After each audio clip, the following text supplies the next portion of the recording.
Jangan pernah meragukan rezeki dari Allah. Yang penting ambil asbabnya.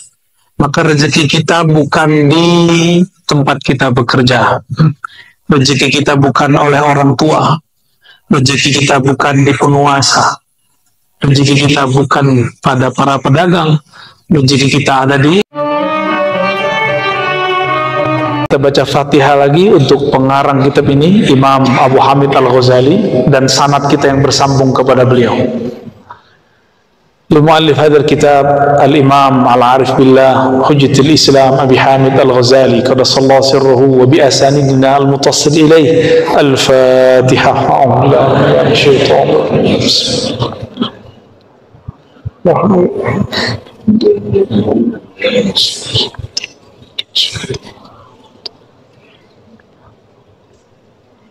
Amin. Ya.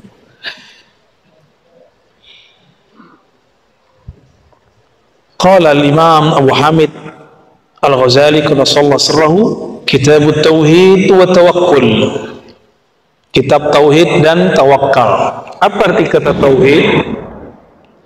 Tauhid dari kata wahada yuwahidu tauhidan. Berarti mengesakan Allah. Apa beda esa dengan satu? Satu itu ada duanya. Kalau esa nggak bisa dibagi. Satu masih bisa dibagi setengah, 0,5.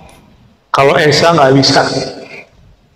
Ya, itu beda tauhid dengan wahid dengan ahad. Beda wahid dengan ahad. Ini secara bahasa. Beda lagi nanti secara ilmu ma'rifat. Ahad itu zatnya, wahid itu sifat dan asma'nya. Gitu. Ya, nanti ada penjelasan ke sana. Alhamdulillah, puji syukur kepada Allah. Kenapa? Ialah yang disebut mudabbir. Apa arti mudabbir? Yang mengatur, yang mengurusi. Dua alam besar yang disebutkan di sini, alamul malak, ini yang pas bacanya malak, alamul malaki wal malakut. Malak berarti alam nyata. Bisa lihat saya? Bisa dengar suara? Oke, coba sentuh teman sampingnya. Antum di alam ini nggak, coba sentuh. Ada? Maka alamul malak itu alam yang bisa diindrai dengan 5 panca indera. Panca kan 5 ya? Ya, bisa dilihat, bisa didengar, bisa dirasakan, disentuh, dicium baunya. Disebut dengan alamul malak. Yang kedua, wal malakut, dan alam malakut. Malakut ini alam para malaikat. Disebut kerajaan malaikat-malaikat ahli zikir. Jadi Sayyidina Nabi SAW, jika ruhnya naik ke alam malakut, kalau turun maka belum mengajarkan zikir. Muncullah subhanallah bihamdi, subhanallahil azim, subhanallah dzil izzati wal jabarut, subhanallah dzil izzati wal kibriya. Nah, itu semua zikir-zikir malaikat yang kita baca. Bedanya apa? Satu malaikat, satu zikir. Kalau kita, satu orang bisa baca zikir. Benar. Jadi ketika Nabi naik ke alam sana, Nabi melihat di langit ini ada zikir subhanallah, ini alhamdulillah, terus sampai ke atas. Itulah yang disebut subhanallah walhamdulillah tabla'ani ma baina as-sama'i wal ard. Subhanallah dan alhamdulillah itu memenuhi antara langit dan bumi. Maksudnya kalau ada orang zikir subhanallah manusia, itu langsung dikerubungi oleh malaikat. Jika zikirnya sendiri, maka malaikat yang datang cuma malaikat-malaikat munfarid. Jika zikirnya jama'i, maka malaikat berjamaah datang dan mengatakan, halummu ila hajatikum, wahai sahabatku para malaikat. Ini malaikat ngomong sesama mereka, hajat kalian ada di sini. Maka ta'amul malaikah at-tasbih wat-takbir wat-tahmid wat-tahlil. Jadi makanannya malaikat bukan makanan fisik, makanannya adalah zikir yang dibaca. Maka di mana ada orang berzikir, itu malaikat ikut menyantapnya. Tapi yang menyantap adalah ruh malaikat. Ruh malaikat itu nggak makan seperti kita, tapi dia senang girang. Karena malaikat bukan makhluk yang seperti kita yang makan minum secara fisik. Jadi ungkapan ta'amul malaikah bukan berarti malaikat makan, ini istilah aja. Seperti orang mengatakan ini makanan hati, makanan pikiran, bukan berarti makanan fisik. Ya, istilah-istilah ini sering dipelesetin oleh orang yang tidak paham. Sama seperti Imam Sya'rani mengistilahkan Abu Ruh, Bapak Ruh. Banyaklah kiai-kiai sekarang yang protes dengan istilah itu, padahal itu istilah di kitab-kitab lama. Ya, Bapak Ruh, induk ruh, itu biasa. Setiap kita ini kan punya nasab, benar gak? Nasab biologis, bin. Tapi kita mesti punya nasab ilmu, itu yang disebut nasab ruh. Ada yang lebih alim dari Imam Ghazali di sini? Nggak ada ya, termasuk saya nggak. Saya ini kuku juga Ghazali juga masuk. Imam Ghazali buang ingus, mungkin ingus itu saya. Betapa hinanya dibandingkan Imam Ghazali, nggak ada apa-apanya. Imam Ghazali masih punya mursyid, dan ditulis namanya di kitab Ihya, namanya Al-Imam Abu Ali Al-Farmadi. Di beberapa cetakan ditulis Abu Ali Al-Farmadi.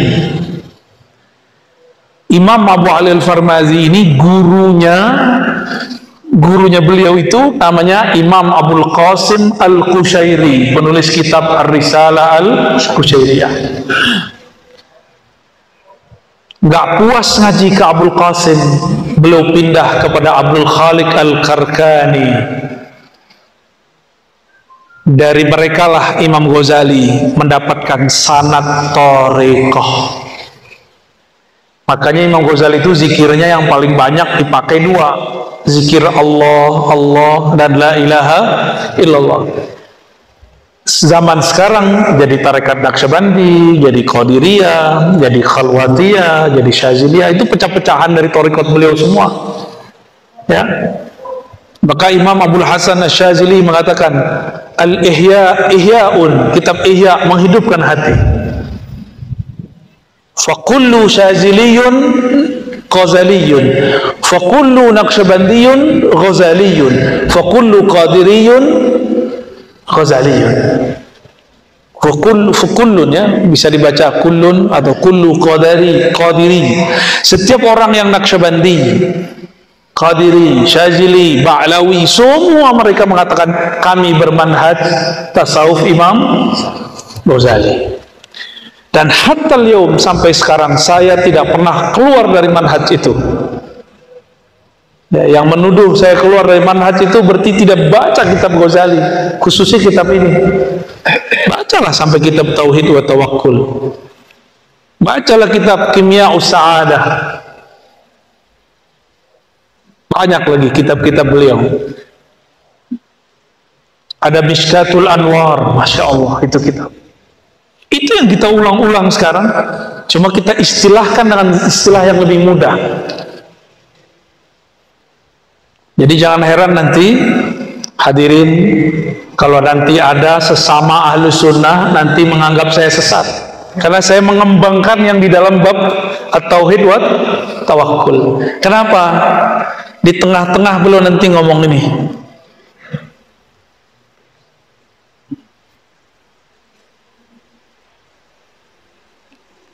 kalau di kitab ini 330 beda tuh ya, beda kitabnya. Nanti saya tunjukin apa kata beliau. Kalau sudah sampai kepada makom baca la ilah tertinggi, maka itu disebut puncak penyikapan batin. Saat itu la yajuzu an tastura antusattara, boleh begitu, ditulis fi kitab. Nggak boleh ditulis kitab, bukan berarti nggak boleh disampaikan. Ditulis di kitab ya nggak boleh. Tapi kalau ini kearifan beliau di zaman itu. Imam Ibnu Arabi berpandangan lain, di zaman dia sudah beda. Boleh ditulis di kitab, maka ditulislah dalam kitab Al-Futuhat Al-Makkiyah. Dulu Imam Ghazali larang orang baca la maujuda illallah. Di Garut orang habis sholat zikirnya la maujuda illallah. Gawat itu. Berarti setiap masa ada ijtihad seorang alim, mungkin berbeda dengan zaman sebelumnya. Dalam tasawuf boleh, dalam fikih juga boleh. Dalam bab fikih apalagi, itu lebih banyak lagi perkembangannya. Itu sebabnya tarekat, misalnya nih, tarekat Qadiriyah Naqsyabandiyah Ahmad Khatib Sambas, namanya sama tapi metodenya akan sedikit berbeda dengan zaman sebelumnya, karena disesuaikan dengan masa ini. Antara kaifiat yang ada di Abah Anom beda mungkin yang jalur di sini, tapi zikirnya sama, la ilaha illallah Allah Allah. Terbeda lagi, saya ketemu guru saya Mbah Ahmad Halwani di Magelang, beda lagi metodenya. Ada lagi Mbah Yai Asrori, tapi zikirnya sama, la ilaha illallah, tapi muqaddimah masuknya beda-beda gitu. Lalu beliau mengatakan apa? Qad qala al-arifun isya'u sirr rububiyah kufrun. Membeberkan rahasia rububiyah kufur. Ini bukan kufur murtad, bukan. Bisa membuat orang yang dengarnya kufur gitu maksudnya. Bukan yang ngomong yang kufur, tapi orang lain bisa menjadi kufur kalau belum kuat ilmunya. Oke. Nah, kita mundur lagi ke awal ya. Ini cuma contoh aja. Jadi ada yang nggak boleh ditulis di kitab, tapi disimpan di sini. Maka di bagian bawah kitab barusan, sudur, dadanya ahli ma'rifat, dadanya para ulama, itu kuburan-kuburan ma'rifat. Itu bahasa orang lama. Kalau saya ganti, sudurul awliya maktabatul ma'arif wal asrar. Kalau dulu disebut dadanya orang-orang arifin billah, wali-wali Allah, itu kuburan. Kalau kubur dikubur dong. Tapi zaman sudah berubah. Kenapa saya katakan begitu? Ini kan bukan hadis ya, jadi boleh beda nggak? Boleh. Dajjal, Nabi Isa aja nggak berani lawan di zamannya. Nabi Musa aja nggak berani ngelawan. Di zaman Nabi Muhammad pun belum diizinkan keluar. Ahlul Badar yang melawan ribuan orang pun tidak dipertemukan fisik, bertengkar langsung, berperang langsung dengan Dajjal. Tapi Nabi mengatakan itu untuk akhir zaman. Dajjal ini mainannya apa? Mainannya mutar balik ma'rifat, ma'rifat surga neraka. Maka disebut oleh Nabi, surganya neraka, nerakanya surga. Apinya air, airnya api. Sesatnya itu benar, benarnya itu sesat. Lurusnya itu bengkok, bengkoknya itu lurus. Itu dia. Itu si Dajjal. Gimana cara memahami itu? Bukan dengan latihan fisik. Kan sekarang orang untuk menghadapi Dajjal latihan fisik. Saya suka main panahan, itu olahraga saya itu. Main kuda, seneng kuda ya. Boleh kita adu pacu ntar. Kalau masih ingat caranya ya. Di tempat beliau nih ya. Dulu masih bisa lah beberapa ya. Bukan itu. Kalau latihan begitu, kalah kita sama apa? Kalah kita, kalau fisik kita kalah sama siapa? Sama binaraga, sama boxer ya, sama pesilat, kalah kita. Yang membuat kita beda dengan tentara Dajjal apa? Ma'rifatullah, mengenal Allah Subhanahu wa ta'ala. Gak ada lagi. Karena Nabi mengatakan, kamu kalau ketemu Dajjal merasa masih beriman, tapi imanmu sudah berubah. Nabi ngomong itu. Nah, gimana cara biar selamat itu? Ada orang yang sudah dibelah badannya jadi dua, ketika dihidupkan lagi apa kata dia? Sebenarnya saya tambah yakin Rasulullah itu sungguh benar bahwa engkaulah Dajjal yang dimaksud. Habis dibelah badannya, digergaji. Jadi Dajjal itu dapat asma, menghidupkan yang mati, mengendalikan hujan. Dapat asma dia. Walaupun yang dia hidupkan itu bukan manusia, tapi itu jin atau apalah, kita nggak tahu, nggak ngerti kita. Sakti. Nanti antum kira Dajjal itu Mahdi. Orang-orang nanti akan mendaulat. Dajjal itu Al-Imam Al-Mahdi Al-Muntazor, yang ditunggu-tunggu. Karena dia bisa ngomong makrifat juga. Gawat itu. Lama-lama dia bilang, Anallah, aku Allah. Lama-lama begitu dia ngomongnya. Bahaya bener. Maka Imam Ghazali berpesan di kitab ini, harus baca kitab Al-Iqtisad fil I'tiqad. Kalau nggak bisa, baca Muqaddimah Ihya tentang akidah. Cukup. Mesti kuat akidahnya. Ya? Gak ada yang ngantuk. Itu ada di Al-Munfarid bil Izzati wal Jabarut arafi li sama' bi ghairi imad. Al-Muqaddir fiha arzaq al-ibad. Lihat langit. Langit ada tiangnya nggak? Kok nggak runtuh? Siapa yang mengangkatnya? Allah. Di sana Allah sudah tulis rezeki kita.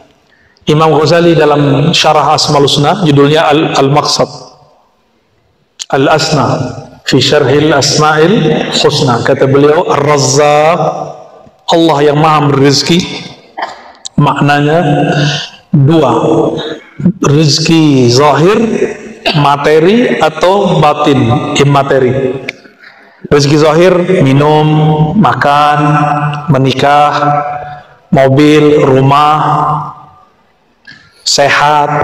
Sehat kan nih? Sehat ya, alhamdulillah. Walaupun hujan-hujan begini, ini biasanya hujan. Kadang-kadang terus banget malam ini ya. Nungguin Pak Kasat ya. Saya kaget, buat tasbih dia, bukan buat bedil. Buat tasbih dia kemana-mana. Semoga beliau ikhlas ya, amin. Ya, biasanya udah punya mursyid tuh begitu itu biasanya. Tapi belum bercerita sama saya ya.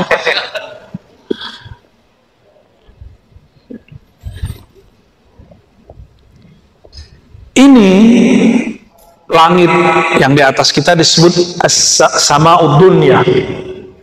Langit bumi, langit dunia. Hati-hati, di situ ada kerajaan syaitan. Dulu syaitan itu bisa tembus sampai jauh, dan mereka punya tempat nongkrong. Ya, kafe lah kalau bahasa sekarang. Nongkrong dia, ngapain dia nongkrong? Dengerin gosip makhluk langit. Kok dia bisa tahu? Karena dulu rajanya setan alias iblis yang bernama, ada nama pangkatnya di surga, Haris. Ada nama malaikatnya, Azazil. Itu nama malaikatnya. Tapi nama aslinya bukan itu. Nama aslinya Ihyas atau Iyas. Di kitab tuh Iyas, yang berputus asa. Bukan Ilyas, bukan. Aisun, berputus asa. Ada yang bacanya Ahyas, Ihyas. Saya nggak tahu mana yang tepat ya. Tapi kalau dalam bahasa Arab, ini kan bahasa lama sebelum bahasa Arab. Ternyata dulu terjadi kiamat, meteor turun. Itu semua jin itu bertubuh fisik. Disebut Banul Jan. Mereka nggak boleh lagi nginjak bumi. Maka mereka pindah ke pohon-pohon, ke gunung-gunung, ke laut-laut. Maka di laut selatan ada bukan ada yang ngomong. Kalau ke gunung ada lagi, kalau ke pohon ada lagi. Itu bukan khurafat, itu asli. Cuma dalam bahasa lokal disebut dengan nama yang berbeda-beda. Tapi ingat, mereka sudah tidak punya hak menjadi khalifah di muka bumi. Maka kita nggak boleh takut sama mereka, tapi nggak boleh takabur juga. Gitu aja udah. Nabi Adam turun, itu udah kisah panjang, udah ribuan tahun kejadiannya di surga. Ternyata iblis dulu namanya siapa? Iyas atau Azazil, dia setiap naik pangkat itu diajarkan zikir oleh Jibril dan semua malaikat. Naik ke langit 2, langit ke langit 3, suluk berkhalwat di setiap langit. Canggih ya? Canggih. Antum belum ada yang naik ke langit kan? Maka sama iblis gampang diapa-apain. Itu sebabnya belajar zikir mesti pakai mursyid supaya enggak dimursidin setan. Wajib hukumnya. Saya saking takutnya diganggu itu, maka saya bermursyid, dan mursyid saya banyak sampai sekarang. Separuh masih hidup. Dan tidak hanya satu thariqat saya belajar, banyak thariqat. Kapan boleh pindah thariqat? Kalau sudah dijazahin guru. Belum dijazahin guru yang pindah-pindah dulu. Ya, kecuali emang antum istikharah hasilnya ganti. Tak apa-apa. Saya dijazahin guru saya baru kemudian belajar thariqat yang baru. Dijazahin lagi baru saya pindah ke thariqat yang baru. Kayak gitu metodenya. Ya. Jadi sampai hari ini masih kolektor zikir aurat dan wirid marifat. Ya. Masih. Kalau ketemu siapa aja saya belajarnya. Baik. Itu malaikat berapa tahun sampai ke sana? Imam Tabari saya sudah sampaikan di berbagai majelis. 18.000 berzikir berkhalwat. Berarti suluknya lebih lama ya. Ada yang pernah zikiran 18.000 tahun? 18.000 tahun ini bukan 18.000 kali zikir. Ada yang zikir 18.000 tahun. Baru 18 menit ngantuk ya. Ini saya suruh zikir belum 5 menit udah hilang dia.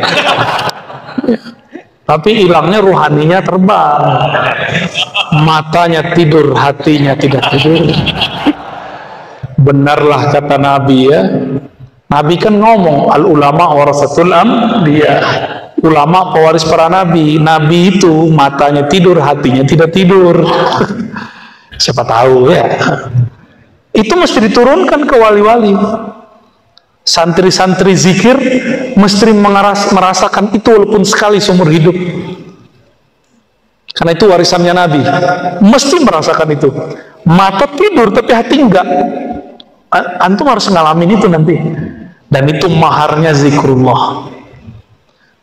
Maharnya apa? Zikrullah. Kita lanjut dulu ya. Di langit al-muqaddar fiha arzaqul ibad. Di langit itu Allah sudah takar rezekinya hamba. Maka rezeki kita bukan di tempat kita bekerja. Rezeki kita bukan oleh orang tua. Rezeki kita bukan di penguasa. Rezeki kita bukan pada para pedagang. Rezeki kita ada di langit. Sudah ditulis. Saya menyampaikan kisah biasanya untuk bab ini. Murid dari Rabi'atul Adawiyah namanya Rabi'atul Basriyah. Biasa perempuan di mana-mana selalu galau masalah rezeki. Apa yang dimakan besok? Nanti anaknya kalau lahir sekolahnya pakai apa? Pasti itu jadi polemik di mana-mana. Walaupun ning atau bunyai. Kalau di Sunda nyebutnya kalau ning apa? Nyai? Nyaina. Ya, walaupun dia nyai itu sama semua. Urusan begitu semuanya sama. Ini Rabi'atul Basriyah, murid wali kutub.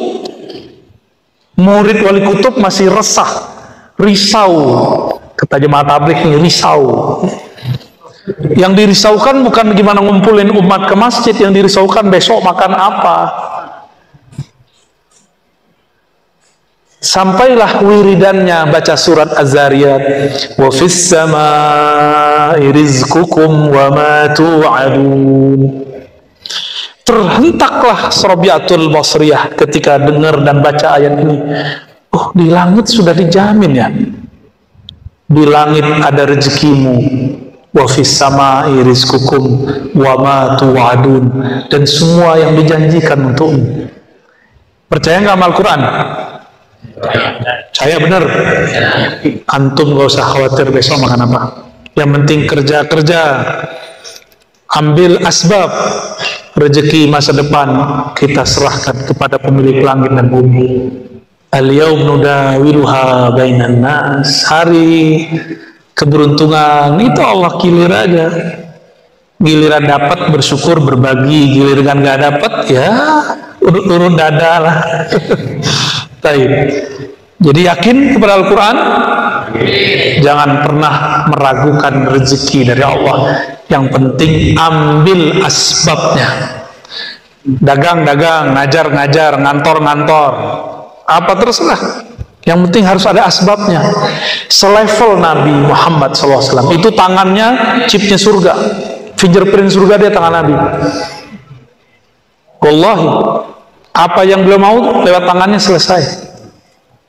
Tapi ketika musim perang, paceklik, habis semua bahan, Nabi mesti ada asbab. Maka dikumpulkan air, dikumpulin cuma saja satu gayung.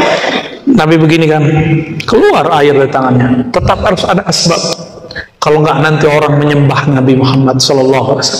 Sayyidina Aisyah ketika ingin menyembuhkan orang nggak pakai asbab, nggak pakai obat, nggak pakai syariat, kata orang Sunda. Syariat ini bukan syariat bahasa Arab. Ya, syariatnya berobat apa? Nah, itu dia. Paham maksudnya ya? Nah, syariat itu asbab yang dimaksud di kitab ini. Itu mesti diambil. Kalau nggak nanti orang akan jumawa. Gua mah nggak perlu kerja, rezeki datang sendiri. Tuh, sombong dia nanti. Padahal pengen tawakal. Ya, yang ada namanya takasul, bukan tawakul. Males, bilang aja males. Ya, nggak usah bilang tawakal. Baik, alladzi sarrafa ayuna dzawil qulubi wal albab, yang memindah-mindahkan, yang merubah-rubah pandangan mata orang-orang yang memiliki kolbu wal albab, dan intinya kolbu.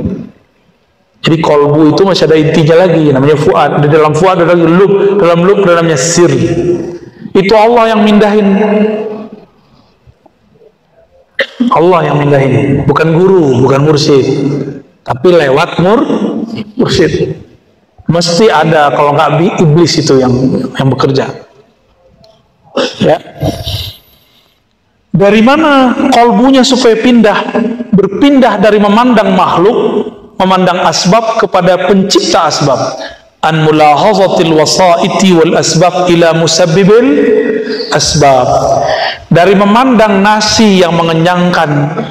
Nah, ini kalau masih mandang nasi yang mengenyangkan, berarti akidahnya belum sahih secara Ahlussunnah, tasawufnya belum tasawuf Imam Ghazali. Benar kan nih, ikut Imam Ghazali? Oke. Air yang menyegarkan atau Allah yang menyegarkan? Tapi mesti minum kan?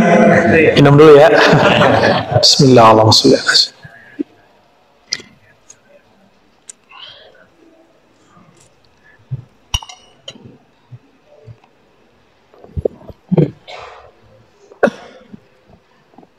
Ketika terbersit di hati, ini sudah inti kitab nih. Saya baru baca mukadimah, tapi inti kitab ini.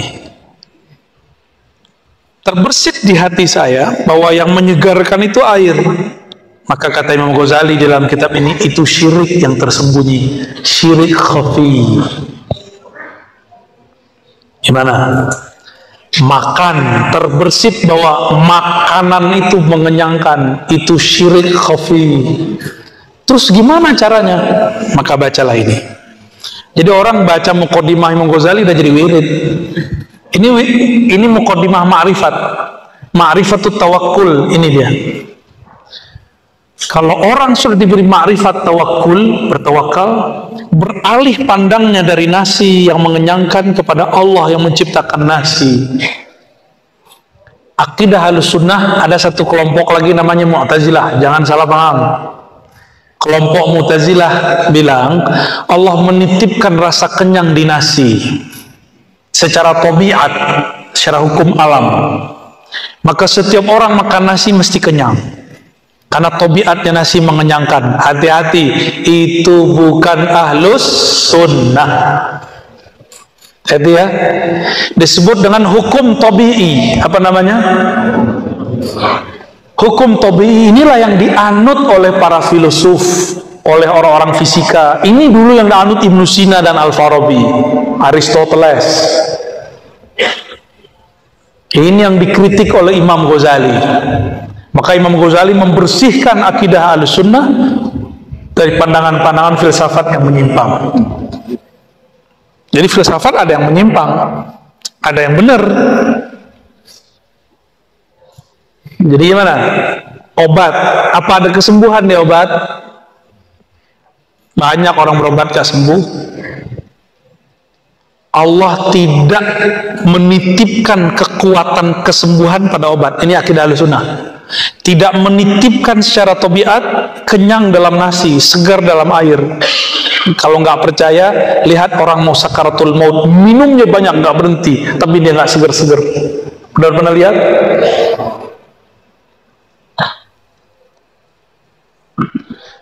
Di masa Rasulullah ada orang yang sudah membunuh banyak musuh di medan juang, tapi Nabi bilang dia masuk neraka. Sahabat nggak ada yang percaya. Itu cuma urusan air. Air satu gelas nggak dapet. Dia bilang aus, aus, aus. Orang mau datang nggak kuat dia menahan sakit dan haus karena dia menyekutukan Allah dengan air. Maka saking nggak kuatnya, maka dia ambil, itu bukan bedil, belum ada bedil saat itu. Namanya apa tuh? Pisau belati. Langsung dia tusukkan ke dalam jantungnya. Nggak sanggup menahan luka, tidak sanggup menahan haus, karena dia menyekutukan Allah di dalam dirinya dengan air.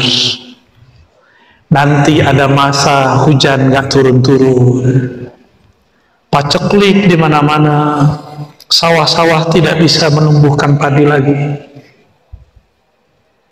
Jika kita menyekutukan Allah dengan beras, nasi, nanti datang Dajjal menciptakan beras. Dia bawa makanan, nanti kita berubah iman. Maka mulai sekarang saya mengimbau, makan-makan aja. Maka sekarang, ini bukan sok-sokan, bukan, tapi tahadus bin ni'mah. Saya sudah jarang makan nasi. Lauknya masih.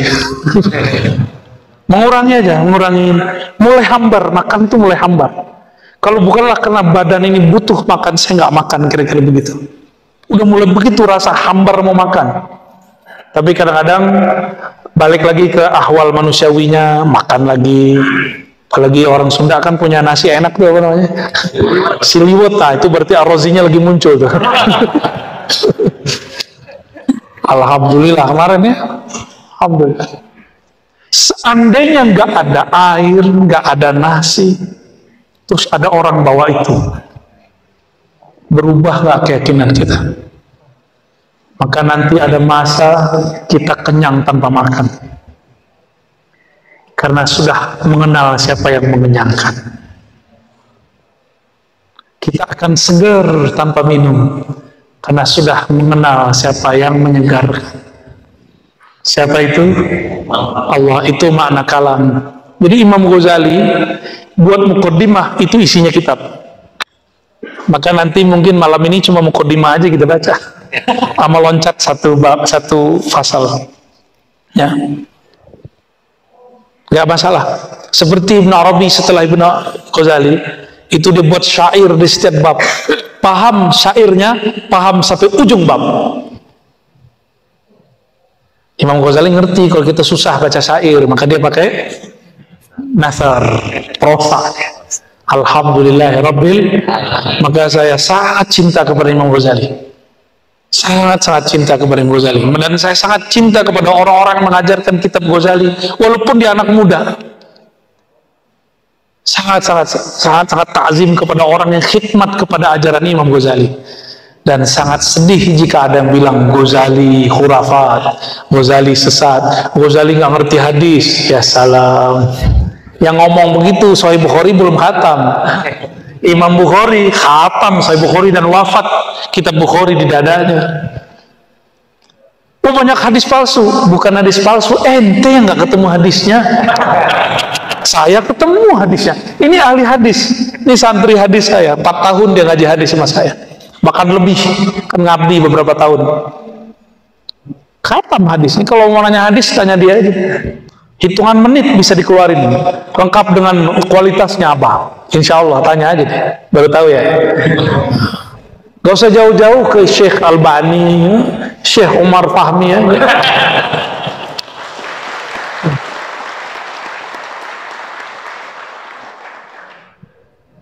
Kenapa jadi tepuk tangan begitu? Bid'ah. Allahumma sholli ala Muhammad.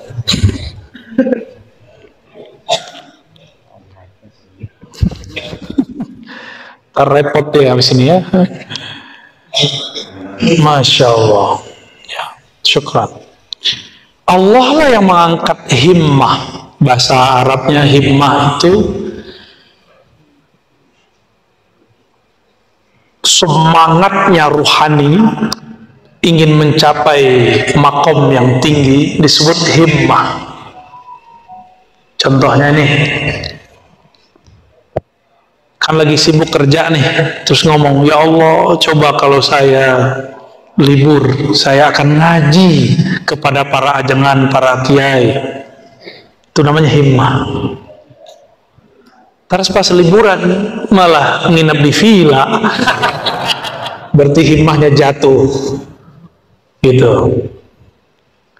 Kata kawan, coba kalau saya kaya, saya akan bantu orang. Kaya lah dia, beli mobil, lupa. Kejadian kan di salah satu wilayah di Jawa Timur, mendadak jadi miliarder. Kejadian, lupa. Kenapa nggak berbagi? Berbagi, jadikan modal seharusnya. Tapi mau gimana lagi? Nasi sudah jadi bubur. Benar ya? Kejadian. Biasanya begitu. Biasanya kejadian begitu. Itu himmah, pengen mengamalkan sesuatu yang mulia, ketika terjadi malah nggak melakukannya. Namanya sukutul himmah, gugurnya himmah. Ya, nah, yang mengangkat himmah itu siapa? Dari memandang makhluk ila anil iltifat ila ma'ada, lalu berpaling dari selain makhluk, berpaling dari selain Allah, itu pasnya. Ila ma'ada wal itimat ala mudabbirin siwa, dan bersandar hanya kepada berpaling dari bersandar kepada selain Allah. Dulu saya pernah kerja dan saya mengira tempat bekerja itu yang memberi saya rezeki. Pada setahun saya dikontrak dulu. Ketika kontraknya habis, itu saya ingat anak. Lihat wajah anak, saya nangis. Ya Allah, bulan depan saya kasih apa anak saya makan? Padahal bulan depan belum nyampe. Udah galau aja. Padahal belum tahu juga, siapa tahu kiamat besok ya kan? Ini namanya tulul amal, tolol amal. Amal bukan amal, amal itu angan-angan, cocok logi. Siapa tahu kata tolol dari situ ya kan? Kiai-kiai kalau canda kan lucu-lucu. Tulul ente, tulul jadi tolol. Tulul amal itu. Besok belum jelas ada kok, masih udah galau aja.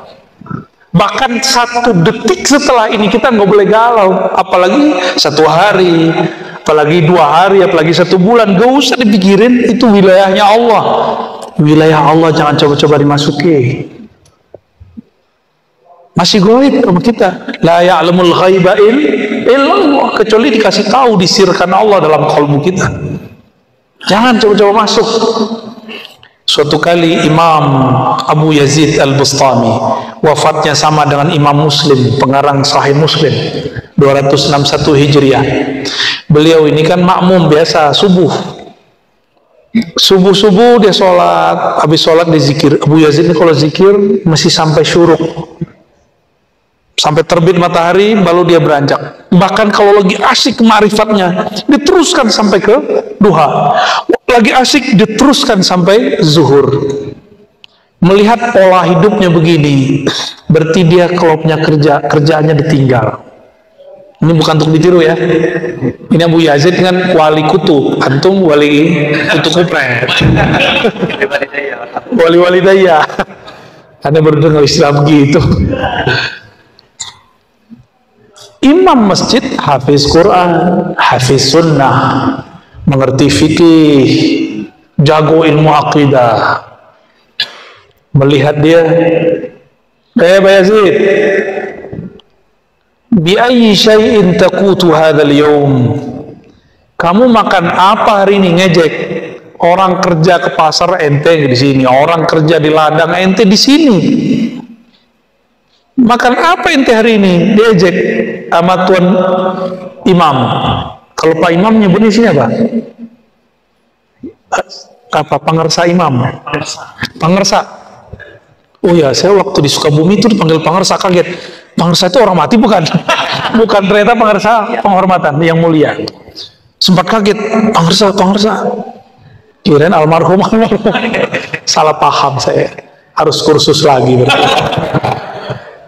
Pangersa imam ngomong, Pak Yazid, ente makan apa, sarapan apa pagi ini? Orang kerja ente malah di sini. Kira-kira begitu kalau diterjemah. Abu Yazid itu udah syuruk, langsung berdiri, kata beliau, sholat diimami oleh orang yang tidak percaya Allah yang menjamin rezekiku ke langit, tidaklah sah. Maka aku ulang sholat qodaan. Dikodok sholat jam itu juga, detik itu juga. Ini hukum ma'rifat, ini fikih arifin namanya. Fikhul arifin ini ketat. Saya nggak sanggup. Saya nggak sanggup mengikuti fikihnya para ulama arifin, nggak sanggup kita. Saya masih pakai fikih mazhab Syafi'i, nggak pernah keluar dari mazhab Syafi'i, alhamdulillah. Sampai hari ini, sampai detik ini, bahkan tadi kita ngambil sanad mazhab Syafi'i juga ya, dari Abah ya, biar sah jadi muridnya pesantren Fauzan. Ya.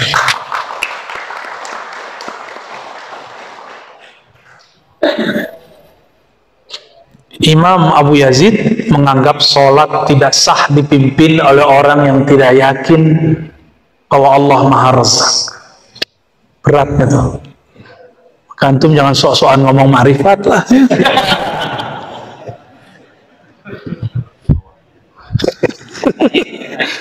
Ya, tapi harus mulai masuk. Karena syariat itu sempurnanya dengan ma'rifat. Harus mulai masuk, nggak boleh nggak. Dengan sedikit ma'rifat syariat sempurna, sedikit aja.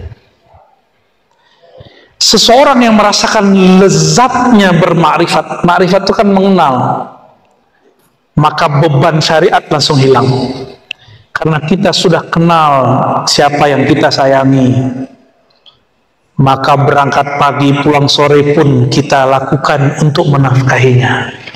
Kita sebut namanya istri. Benar? Itu istri antum karena kenal. Nikah mah nggak kenal. Karena kenal tumbuhlah sayang. Karena sudah sayang muncullah pengorbanan. Kalau sudah berkorban kamu di rumah aja deh, biar AA yang bekerja. Cila global. Jangan tepuk tangan lah, orang global kok. Kalau sudah begini, tidak bersandar ke tempat bekerja, para kiai nggak bersandar ke pesantren, ya mohon maaf, gaji-gaji guru di pesantren ya mohon maaf. Kalau tidak ada keberkahan di langit yang turun, itu guru-guru miskin semua. Tapi banyak ajengan-ajengan guru-guru berangkat umroh, padahal yang kerja pagi pulang sore belum berangkat umroh. Benar. Maka bedakan rezeki dengan gaji. Kalau rezeki temen nih lagi ngantuk dia, tuh jangan ganggu ya. Hayati lelah katanya. Cung, aman Cung. Rezeki lebih umum daripada gaji. Kalau gaji terbatas, kalau rezeki tidak ada batas. Maka orang-orang yang sudah gak memandang itu dengan baik, maka dia korupsi karena dia memandang gaji nggak cukup. Ustadz mau korupsi apa? Mau korupsi apa? Jangan. Nggak ada, nggak bisa korupsi. Korupsi kita ya, nggak bisa. Betul lah Nabi mengatakan innama bu'istu mu'alliman muyassira. Aku diutus sebagai mu'allim, maka beruntunglah para mu'allim. Tapi muyassir, mu'allimnya nggak boleh saklek, nggak boleh killer. Mu'allimnya harus muyassir, banyak rahmahnya daripada galaknya. Galak boleh, namanya ketegasan, kewibawaan. Tapi rahmah harus di depan. Inna rahmati sabaqat ghadabi. Allah aja ngomong, rahmatku lebih dulu dari murkaku. Karena rahmat itu sifat zatnya, sedangkan murka bukan. Ada nggak nama Allah Ghadban, Ghadub, Mughdib? Ada nggak? Kalau Ghafar, Ghafur, Ghafir di Quran ada 3. Ada kan? 3 kan? Ghafir, Ghafar, Ghafur. Pengampun, penghapus dosa-dosa kita. Tapi kalau untuk memarah nggak ada. Yang ada cuma muntakim. Muntakim itu maklum. Mawantakim kamu jahat, Allah jahat. Bukan itu terjemahannya, salah itu. Allah, kamu berbuat salah, Allah akan balas kesalahanmu. Ya, kalau Allah jahat kan sesat juga tuh terjemahannya. Astagfirullahaladzim. Asyhadu an la ilaha illallah asyhadu anna rasulullah. Ulang syahadat aneh. Ini adab kalau salah menyebut ma'rifat harus syahadat ulang. Nggak boleh nggak, harus syahadat ulang. Salah nih nyebut tentang Allah, Allah nggak adil, langsung syahadat ente. Batal sudah itu. Abu Yazid seperti itu, tapi lebih tegas lagi. Dia kan pengen ngomong, kan nggak enak ngajarin imam. Cukup dia mengatakan, oh dalam hati, Pak Imam, pangersa imam nggak percaya toh Allah jamin rezeki saya. Dia cuma percaya Allah jamin rezeki orang kerja. Padahal wa ma min dabatin fil ard illa 'ala Allah rizquha. Apa dia nggak percaya ini? Itu pikirnya Abu Yazid. Abu Yazid ngomong, sama hafalannya nggak bagus-bagus amat, tapi ngerti ada ayat ini. Tidaklah ada yang berjalan di muka bumi melata kecuali Allah menjamin rezekinya. Masa Pak Imam yang hafiz nggak ngerti ayat ini? Berarti dia kurang yakin. Udahlah, saya ulang sholat aja deh. Gitu. Imam Abu, maka jadi sufi itu berat. Sampai sekarang saya belum berhasil jadi sufi. Wallahi, sampai hari ini saya belum berhasil jadi sufi. Saya cuma pecinta sufi. Jadi kalau ada yang nulis As-Sufi ya Razi Hasim, wah itu bagi saya itu penghargaan, pujian yang nggak pantas. Karena itu gelar wali-wali arifin billah. Kecuali kelompok seberang, nyebut sufi pakai kata dajjal, ya. Masa sufi disebut dajjal? Itu penghinaan bener itu. Bagi saya sufi itu pasti wali, nggak ada sufi yang dajjal. Nggak ada sufi yang dajjal, nggak ada sufi yang fasik, nggak ada. Kalau fasik, fasik aja bukan sufi. Sufi itu man kamula nisabu imanihi wa islamihi wa ishani, yang sempurna bagian Islam, iman, ihsannya, baru sah disebut sufi. Saya belum sempurna, lagi belajar, pengen sampai kepada kesempurnaan. Tentu kesempurnaan hanya milik Allah. Maka ilmu ma'rifat sampai mati nggak ada habisnya. Masuk surganya masih cari ma'rifat loh. Percaya nggak? Ayatnya apa? Wujuhu yawma idzin nadirah ila rabbiha nazirah. Memandang kepada Allah itu ma'rifat. Seberapa ma'rifat dia di bumi waktu dia hidup, sejauh itulah kemampuan dia mampu memandang kepada Allah Subhanahu wa ta'ala. Maka wajib belajar ma'rifatullah, bukan sunat. Jadi belajar tawasawuf itu wajib. Ngambil thariqah itu mala yutimmul wajib bihi illa bi fahuwa wajib. Itu benar, kaidahnya benar enggak? Mala yutimmul wajib illa bihi fahuwa wajib. Nah, itu. Ada satu kewajiban, nggak mungkin kita dapat mencapai itu kecuali ada satu jalan, maka menempuh jalan ini wajib, disebut thariqah. Gitu. Jalan depan aja diperbaikin tiap berapa bulan? Tiap 6 bulan. Masa thariqah kita nggak dibenerin? Maka meskipun sama-sama Naqsyabandi, sama-sama Qadiri, zaman ini dan dulu harus ada revisinya. Ya. Mesti dibenerin. Orang dulu belum ada namanya kerja dari jam 8 sampai jam 5, belum ada. Maka sekarang para mursyid harus meramu kembali bagaimana zikir yang cocok untuk para karyawan, para teman-teman ini, aparat ini, biar nggak jadi keparat kan. Ya, harus belajar ilmu ini. Maaf Pak John ya. Cuma aneh yang berani ngomong gitu, Mancu nggak berani. Serius. Kita ini kan sama aja di hadapan Allah. Yang Allah pandangkan kolbu. Saya duduk di atas sekarang bukan berarti saya lebih tinggi. Enggak. Ini karena tadi udah duduk sini aja, mau turun nggak enak. Malu juga mau turun lagi. Baik. Kalau sudah begitu, sudah nggak memperhatikan. Jadi batinnya tidak lagi pengertian makhluk. Matamu kepada alam, kolbumu kepada Rabbul Alamin. Begitu. Kunyahlah nasi, tapi hatimu memandang yang menciptakan nasi. Dialah yang mengenyangkan. Bahkan kita mengunyah pun dia yang membuat kita bisa mengunyah. Bener nggak? Saya mau tanya lagi nih. Air udah masuk, nasi udah masuk. Siapa yang membagi itu di dalam?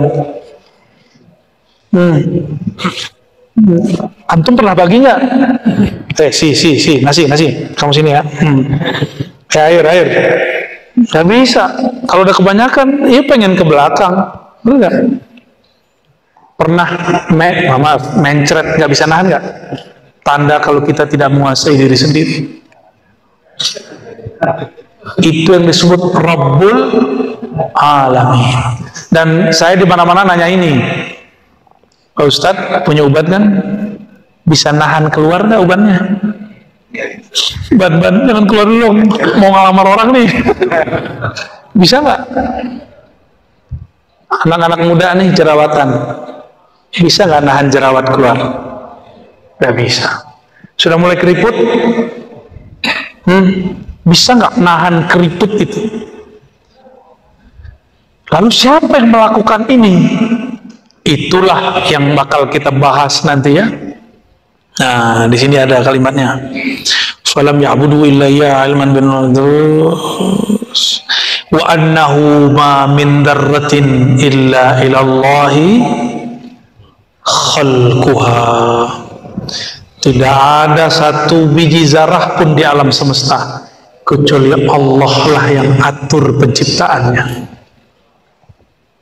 Tidak ada satu biji zarah, satu kecil pun, yang kecil pun tidak ada yang sanggup kecuali hanya Allah.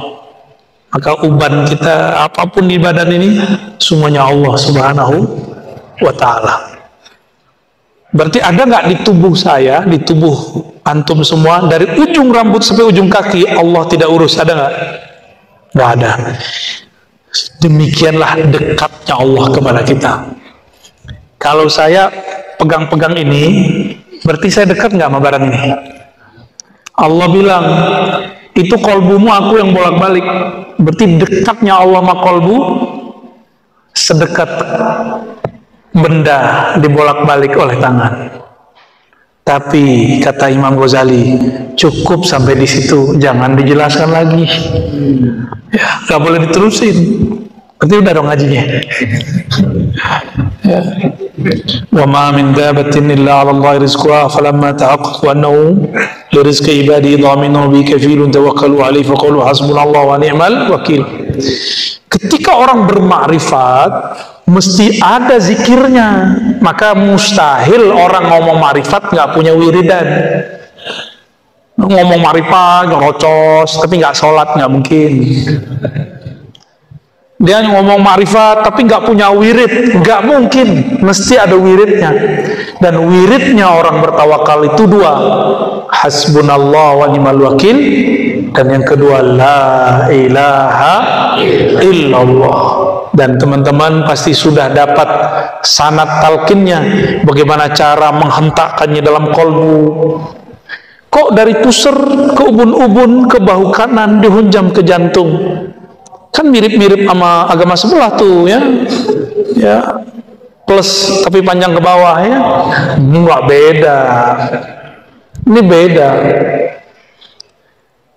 Kenapa mesti pakai titik itu? Supaya pikiran nggak liar, maka dibatasi dengan titik-titik latifah. Itu namanya titik latifah. Pusar sama dada ini sama-sama disebut akhfa. Pusar dan dada. Tapi sebagian orang coba gelitikin pusarnya, merinding nggak badannya? Maka sebagian ulama kita mengatakan ubun-ubun dan pusar itu satu titik. Maka kullu jasad, zikir kullu jasad bisa dimulai dari ubun-ubun, bisa dimulai dari pusar secara fisik. Nah, itu perbedaan ahli thariqah ya, perbedaan manhaj.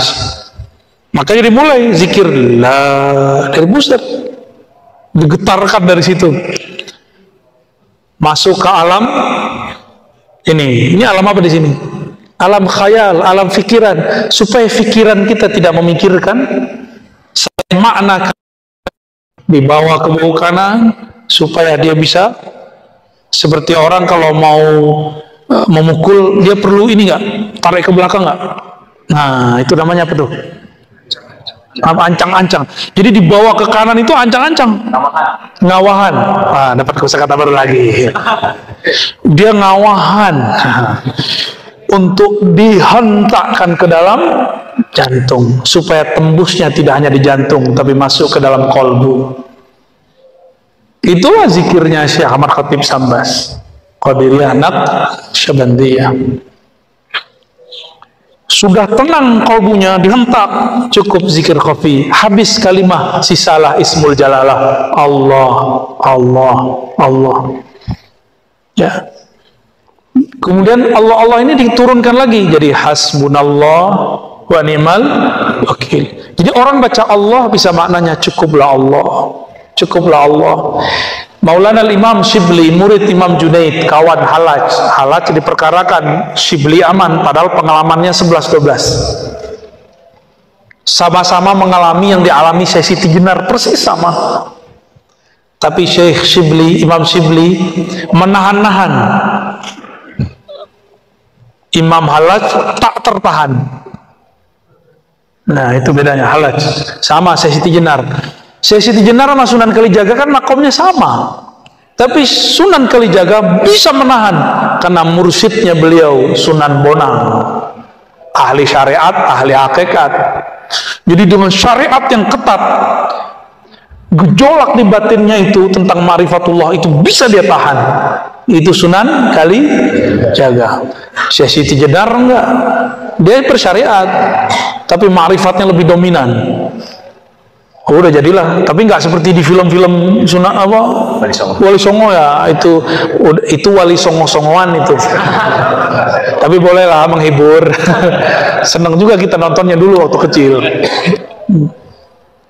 Zikir itu sama, la ilaha semua boleh ya. Lalu di mana orang berzikir? Nah, ini dibayan hakikat tauhid alladzi aslut tawakkul. Jadi tawakal itu ada ilmunya, ada amalnya, ada halnya. Ilmunya tasdik, bermakrifat. Amalnya kita ada usahanya, ada zikirnya, halnya nanti ada lain lagi ya. Coba lihat ini di paragraf 1, 2, 3. Nah, fanaqulu di ujung paragraf kedua. Fanaqulu lit-tauhid arba'u maratib. Ini bagian akhir yang mau saya bahas ya. Tauhid itu ada 4 tingkatan. Ketemu nggak? Ya. Lit-tauhid arba'u maratib. Tauhid ada 4 martabat. Masih kuat? Masih kuat? Dikit lagi ya, dikit lagi. Udah jam 10. Yang nggak kuat mungkin teman-teman saya ini. Kamu kuat nggak? Kuat. Oke, kita lanjut ya. Hajar terus. Hajar aswad. Tauhid itu nggak ada batasnya. Tapi akal kita butuh analog, butuh pembagian. Maka mesti dibagi. Imam Ghazali kasih pembagiannya. Itu inti dari lafaz sebelumnya. Jadi lafaz sebelum kalimat yang barusan, intinya itu. Tauhid itu ibarat lautan samudra, tapi tidak punya tepian. Kata orang dia udah nyampe. Belum. Ini antum nih kalau meninggal ketemu Syekh Ahmad Khatib Sambas, tanya sama beliau, apakah engkau sudah sampai kepada ujung ma'rifat? Dia bilang, belum. Masih jauh lagi, pasti ngomong begitu. Kalau nggak percaya ntar saya bawa. Antum duluan ya, di belakangan aja deh. Abu Yazid ngomong sama, karena dalam ma'rifat itu satu nih, bismillah. Ilmu ma'rifat itu muncul kalimat ma'rifat. Contoh, la ilaha illallah. Ma'rifat pertamanya di sini apa?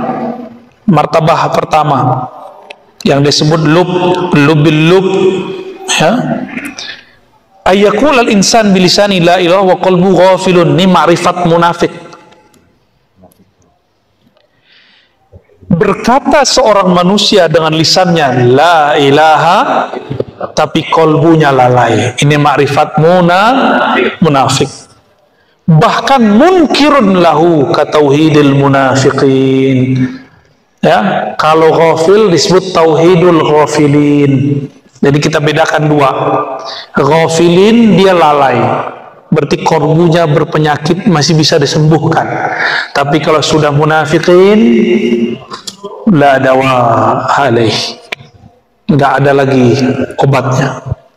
Kalau sudah kena cap munafik nggak bisa ada apa-apain. Tapi kalau baru nifak sughra, ghafil namanya, ghafilun ya. Ini ma'rifat siapa? Nah, orang-orang inilah yang ngomong la ilaha illallah itu berat ya, zikir itu susah ya. Tuh hati-hati, jangan ngomong begitu lagi. Itu munafik yang ngomong begitu. Kalimah ini emang berat. Sayyidina Musa ngomong, ya Rabb, beri dong zikir yang khusus, ma'rifat khusus. Kata Allah, qul la ilaha illallah. Ya Allah, kan Nabi Musa ini temenan sama Allah, kalimullah kan. Mau kapannya bisa ngomong sama Allah, nggak mesti naik ke langit, nggak mesti. Kan Tuhannya Nabi Musa bisa diakses di mana-mana. Kalau Tuhannya seberang nggak, naik dulu dia. Apa kata Nabi Musa? Ya Allah, takhusni, khususkan dong, khususkan nih bizikrin, zikir khusus dong. Apa jawaban Allah? Musa, ini kalimat, kamu lihat ke langit dan bumi, lebih berat kalimat ini daripada langit dan Kaget Nabi Musa, dikasyafkan oleh Allah, dilihat oleh Nabi Musa, la ilaha Allah ditimbang dengan langit bumi lebih berat la ilaha. Makanya kalau benar antum talkin, kolbunya kayak dibor ke dalam. Kalau benar talkinnya, atau minimal berdesir gitu. Tergantung kekuatan makrifat yang Allah berikan kepada guru dan tasdik antum kepada guru. Gurunya makrifatnya udah oke, antumnya lemah, ya paling getar-getar dikit lah. Baik, ini makom pertama. Makom kedua, ayusaddiq bima'na al-lafzi qalbuhu, ayusaddiqa bima'na al-lafzi qalbuhu kama saddaqa bihi umumul muslimin wa huwa i'tiqadul awam. Lisannya baca, qalbunya membenarkan, dan itu juga capek. Tidak ada Tuhan selain Allah, tidak ada yang bersembah selain Allah. Ini namanya zikir ahli kalam, ahli sifat 20 sampai di sini doang. Sifat 20 versi akal ya, bukan sifat 20 versi ma'rifat. Jadi kalau ada ahli kalam, ahli zikir, ahli kitab Sanusi, kitab Fathul Majid, kitab Aqidatul Awam ya, dan sejenisnya itu, kalau dia belum talqin zikir, maka saat baca la ilaha itu pikirannya capek, menyesuaikan dengan kolbu yang sangat liar. Kan kolbu ini kolbu yatakallab, liar sekali. Maka saya sarankan para ajengan, para ustadz, para kiai, udahlah taruh dulu ajengannya bentar, ambil ilmu talqin kepada mursyid, supaya kalau zikir seirama kolbu dengan lisan. Lebih dulu kolbu atau lisan? Aslul kalam ma fil fuad. Yang diterjemahkan di lisan itu awalnya di sini. Maka mulai zikir itu di sini. Itulah rahasia kenapa ayat kursi dimulai dengan Allah, bukan la ilaha. Allahu la ilaha illa huwal hayyul qayyum. Allah isbat namanya. Diisbat dulu nama Allah di kolbu, baru baca nafi la ilaha illallah. Kalau sudah isbat masih butuh nafi nggak perlu. Itulah maqam Imam Shibli. Ketika orang bilang, Shibli, ente udah sakarat, baca la ilaha Allah. Kata dia, nggak perlu, saya sudah sama Allah, saya sudah sama yang punya nama. Maka dia zikirnya Allah. Allah meninggal. Banyak orang yang meninggal dengan zikir itu aman, karena itu disebut ruh la ilaha illallah, Allah Allah. Spirit intinya zikir la ilaha illallah ada pada lafaz Allah Allah. Kata kawan zikirnya beda, ya sudah, ente aja yang makan itu. Ya. Yang ketiga, ayyushahida dzalika bi tariqil kasyaf. Harus kasyaf dulu, nggak boleh kalau nggak kasyaf. Dibuka dulu kolbunya oleh Allah, pemahamannya oleh Allah. Apa itu? Biwasitati nuril haq, dengan nur dari Allah. Wa maqamul muqarrabin, ini sudah maqamnya para wali muqarrabin. Jadi syaratnya apa? Kasyaf. Bi ayyara asya kathira walakin yaraha ala qasratiha sadiratun anil wahidil qahhar. Dia melihat alam, tapi yang terlihat oleh dia sumbernya. Maka zikirnya, di halaman setelahnya nanti ada, tapi saya ringkas saja.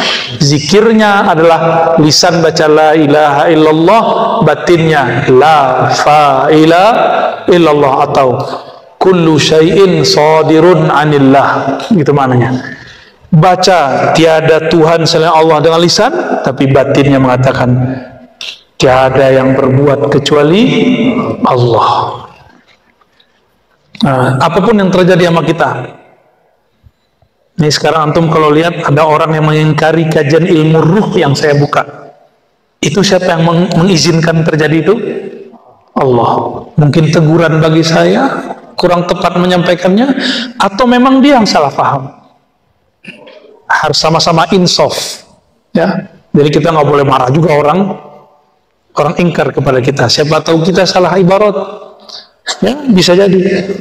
Atau dia yang salah mustalahat, salah memahami istilah. Ya. Jadi kita nggak boleh mengatakan ini apa? Kita lihat peran Allah di situ. Ciri-ciri orang yang sudah sampai di makom ini insaf. Apa arti insaf bahasa Arab? Sadar diri, tidak pernah menyalahkan orang. Biasanya begitu. Mulai muncul kesadaran batin. Dan yang kedua, rahmah. Orang ini rahmahnya lebih besar daripada bughutnya, bencinya. Orang ini husnuzonnya lebih tinggi daripada su'zonnya. Nah ini. Dan orang-orang makom ini tidak berbicara kecuali dengan ma'rifat. Ini aja sudah 7 samudra, nggak habis-habis menceritakannya. Tapi kita cut sampai di situ. Dan terakhir Ghazali mengatakan, alla yara fil wujudi illa wahidan. Ini makamnya disebut siddiqin, tusammihi sufiyah al-fana' fi tauhid. Bihaitsu la yara min haitsu la yara illa wahidan fala yara nafsahu aidan. Makanya Imam Ghazali nggak pernah mengkafirkan Hallaj nih. Karena saya seorang pengikut Ghazali, saya tidak mengkafirkan Syekh Siti Jenar. Karena ini babnya. Apa maknanya? Makom yang keempat itu, ketika dia baca la ilaha illallah, maknanya tiada yang dia pandang di alam ini kecuali hanya sang, bukan ahad, wahid. Ya? Wahid itu manifestasi apa? Terjemahan manifestasi itu apa tuh Aceh Umar? Pengejauhan tahan. Pengejauhan tahan Allah Al-Wahid yang maha satu, bukan ahad. Kalau ahad, itu lebih gawat lagi. Itu nomor 5. Kan ini masih 4. Ini kalau saya tambahkan, boleh ditambahkan. Itu nomor 5. Tapi enggak, kita tahan-tahan dulu. Ditahan-tahan dulu. Tuh, udah kebuka dikit kan. Ilmu ma'rifat berkembang terus. Nggak ada yang nggak berkembang. Berkembang terus. Inilah yang disebut musyahadah. Kalau tadi muka syafah di langit, bumi. Kalau musyahadah, arash.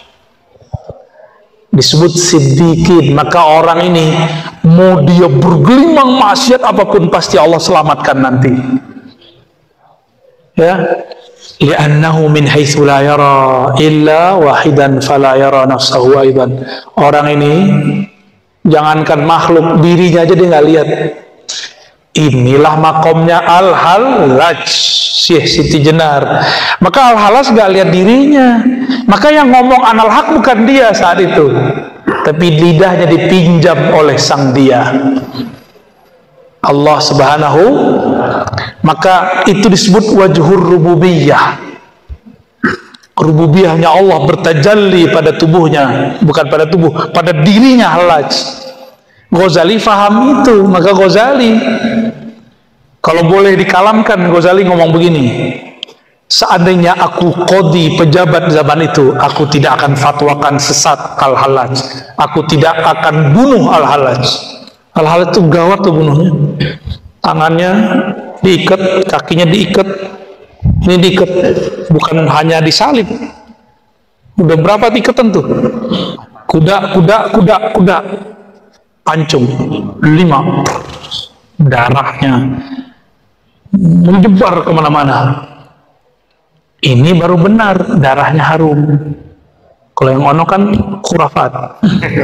Ini asli. Imam Shibli saksinya. Imam Shibli kan nggak bohong bahwa darahnya masih terdengar oleh ahli kasyaf, berbunyi Allah, Allah, Allah. Karena cintanya Al-Hallaj kepada Allah sudah mendarah daging, maka nama Allah tempat mengalir, nama Allah itu dalam tubuhnya. Allahnya nggak dalam tubuh dia, nggak. Allah kan nggak bertempat. Ini makomnya ini fana. Setelah fana kan ada bako. Hallaj itu masih di fana terus, belum ke bakoknya. Guru dia Al-Junaid di bako. Maka gurunya bilang, maka bako ini orang syariat, fana itu orang hakikat.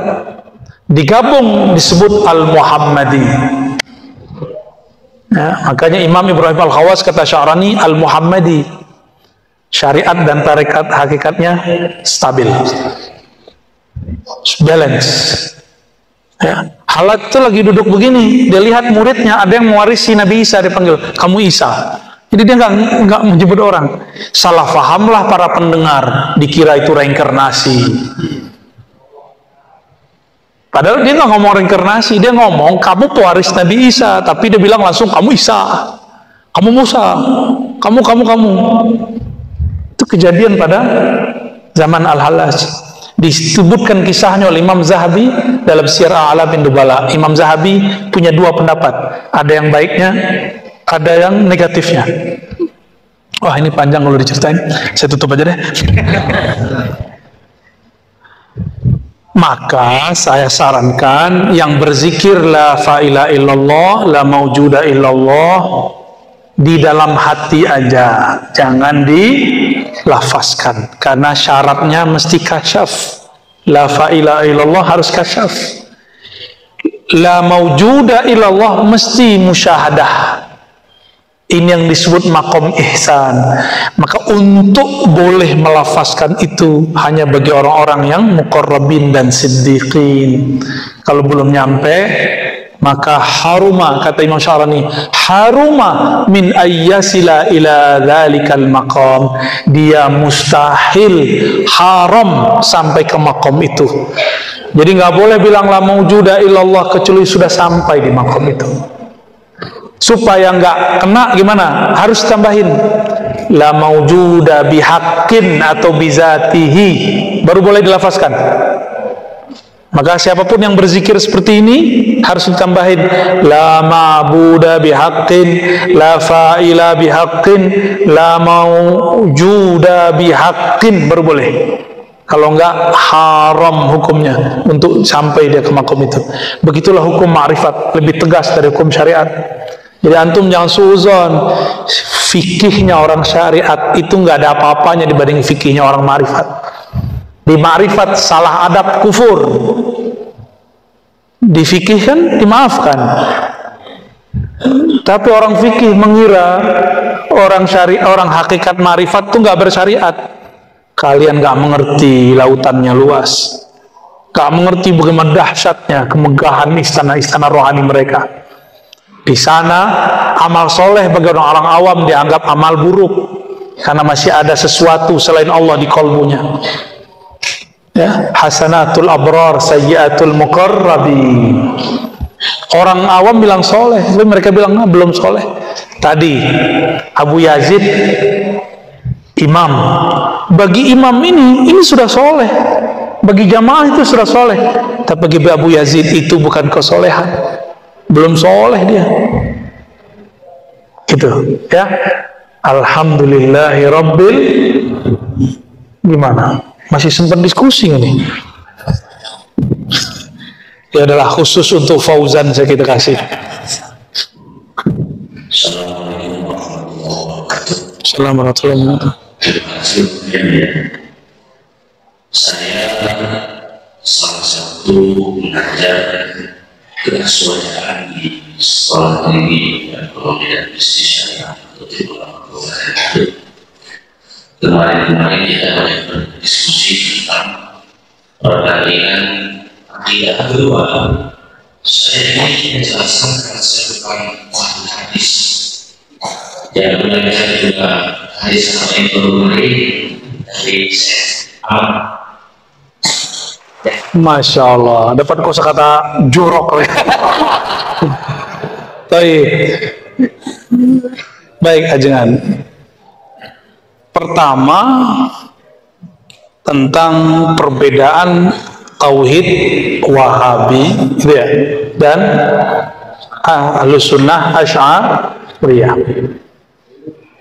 Yang pertama secara masa lebih dahulu akidah Ahlus Sunnah Asy'ariyah, karena Imam Abul Hasan Al-Asy'ari itu diperkirakan lahirnya antara tahun 250-an sampai 260-an. Ulama karena dulu nggak ada dukcapil, jadi nggak ada pencatatan, jadi nggak disebutkan tahun berapa, tapi diperkirakan itu.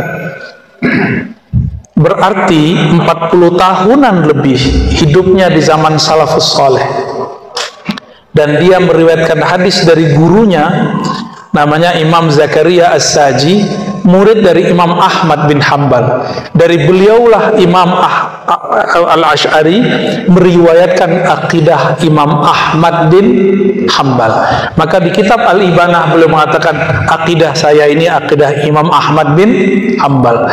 Karena Imam Asy'ari yang menyusun merapikannya, dinisbatkan itu ke Imam Asy'ari. Nggak disebut akidah Hanbali, disebutnya akidah Asy'ariyah. Ya. Jadi secara masa lebih tua, lebih sahih kepada Imam Ahmad bin Hanbal. Sedangkan Wahabi muncul dari Syekh Muhammad bin Abdul Wahab Al-Hanbali. Dia asalnya Hanbali, tapi kemudian mengatakan saya tidak taklid lagi kepada mazhab manapun, maka dia keluar hatta dari mazhab Hanbalinya. Beberapa fatwanya sudah menyalahi Imam Ibn Rajab Al-Hanbali. Bahkan dia yukhalif Ibn Taimiyah, yukhalif Ibn Qayyim. Cuma dalam bab akidah dia ikut Ibn Taimiyah. Jadi Wahabi itu bukan akidah yang dibuat Syekh Muhammad bin Abdul Wahab, tapi dia mengembangkan akidah yang sudah mati suri bertahun-tahun, yaitu akidah trilogi tauhid, pembagian 3 tauhid. Nah, ini ingat-ingat nih teman-teman aparat ya, dimanapun ada kelompok di dunia, ISIS, Jabhatun Nusrah, segala macam, Qaeda, itu pasti tauhidnya 3. Perbedaannya di nomor 3, uluhiyah, rububiyah, asma wa sifat. Di nomor 3 ini ada yang menggantinya dengan hakimiyah, tauhid hakimiyah, atau tauhid mulkiyah, tauhid kekuasaan. Ini karena banyak juga yang mengamal, yang berkeyakinan 3 ini, dia cuma pengen bener tapi dapatnya guru begitu, cuma jadi teroris fikih atau teroris fikih, bid'ahin orang mulu kalau masuk masjid. Jadi dia neror orang mulu, bidah. Tapi itu bukan teroris ya, itu bukan, tapi potensinya ke sana sangat kuat. Sangat kuat. Klik dikit kalau nggak punya guru lewat ya. Kita berdoa teman-teman kita yang berkeinginan begitu jangan nyebrang lagi ke sana. Itu gawat itu. Hatta Syekh bin Baz, Syekh Rabi' Madkhali itu yatabarra min haula'i al-khawarij. Itu Syekh bin Baz. Kalau sekarang kan Rabi' Madkhali, itu murid dia yang jadi guru besarnya ISIS. Maka dia yatabarra, cuci tangan, berlepas tangan dari muridnya itu. Jadi ada seorang murid dia, Madkhali ini Salafi Madkhaliyah yang ada di Madinah. Nggak tahu masih hidup apa enggak ya. Nah, apa yang dimaksud uluhiyah, rububiyah, asma sifat? Uluhiyah itu kata mereka, kata Ibnu Taimiyah dalam Majmu' Fatawa dan kitab-kitab akidahnya, keyakinanmu bahwa yang berhak disembah hanya Allah. Maka menyembah Allah itu tauhid ibadah. Kayaknya biasa ya. Ini ada yang belum biasa. Ulang dulu. Ini masih sama nih. Yang kedua tauhid rububiyah. Rububiyah ini kata dia tauhidnya para filsuf, tauhidnya musyrik, tauhidnya Asy'ari, tauhidnya Maturidi, tauhidnya Batini, tauhidnya Sufi. Tauhidnya musyrikin ini yang paling aneh. Gimana? Tauhid musyrikin itu saya juga ngulang-ngulang baca kitabnya. Tauhid orang musyrik gimana ceritanya? Itu akibat Ibnu Taimiyah kualat ma'alim mantik. Dia kan mengharamkan memantik lalu membatalkannya buat kitab baru Ar-Raddu 'alal Mantiqiyyin. Akibatnya itu kata tauhid digandeng sama musyrik. Tauhid orang musyrik. Yang belajar mantik gimana? Uslubnya benar gak nih? Kan mantik itu kan logika kata. Kata ini nggak segan, nggak munasib, nggak cocok. Tauhid orang musyrik.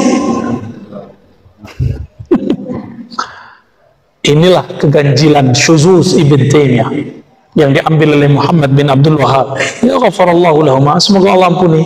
Mereka kan sedang berijtihad keliru. Tapi kata-kata pedesnya di mana? Inilah tauhid orang musyrik, tauhidnya Asy'ariyah, Maturidiyah sama. Tauhidnya ahli kalam, tauhidnya sufi, tauhidnya falasifah, Aristoteles.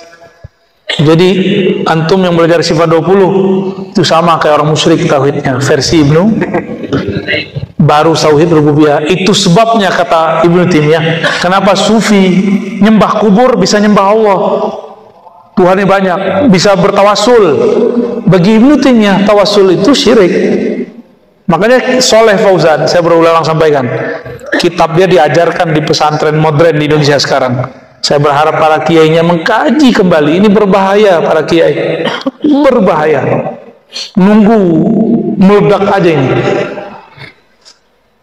Apa kata dia? Tawasul itu syirik akbar. Kalau tawasul syirik akbar, pelakunya kafir akbar. Kan begitu, walaupun dia nggak tulis. Bener gak? Gawat ini kitab. Mungkin itu kali yang antum maksud tadi ada Wahabi mengkafirkan Asy'ari, Sufi. Tapi itu oknum ya.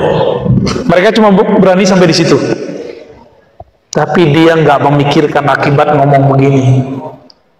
Itu sebabnya di IPB, India, Pakistan, Bangladesh, majelis sholawat yang ada tawasul dibom. Ya. IPB. Itu dibom. Jangan sampai nanti negeri kita begitu, karena negeri ini sekarang menjadi surga sholawat. Sudah dimadinahkan oleh para wali-wali kita ini. Insya Allah dijaga Allah lah negeri ini, berkah sholawat. Berkah sholawat bukan karena ada Densus, bukan karena ada TNI. Serius, aneh ngomong pahit-pahit. Karena berkah sholawat ada kasih sayang dari hati para kiai, diterimalah Densus masuk, ya enggak? Kalau enggak ditolak. Serius. Mereka, para kiai ini kan dulu sampai semuanya termasuk saya, kan dulu berpikir buruk kepada polisi. Hampir semua kita berpikir buruk ke polisi, benar nggak? Tuh kan, angguk semua kan? Apalagi orang Garut, aneh tahu lah. Ya, punya sejarah kelam dengan aparatur negara. Tapi karena sholawat Nabi itu rahmatan lil alamin, lembut kolbunya, mulai dia berprasangka baik kepada orang, mulai dia mencintai negeri ini, mencintai negeri, termasuk lembaga-lembaga vital di negeri ini. Salah satu lembaga vital di negeri ini adalah para askarnya, para kismul amninya yang menjaga keamanannya. Maka saya nyatakan, yang jaga negeri ini saya support mereka.